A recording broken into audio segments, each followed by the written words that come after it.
Hello, business owners, and if you're into loyalty programs, this app can help you. Kapag nakapag-set up ka na ng business, dito sa app natin, you can go sa ating loyalty tab.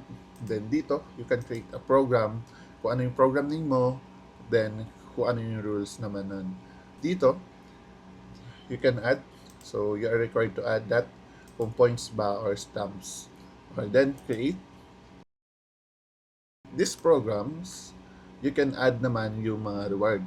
Then create reward, ikaw na bahala na maglagay ng reward. So, paano nga ba makikita ng mga customers mo itong programs mo? Dito sa settings, you can share your QR code and pwede lang itong scan gamit yung mga camera ng phone nila at mapupunta sila dito sa link na ito. O kaya naman, they can search your shop here. Okay, so nandito na yung mga programs na ginawa mo.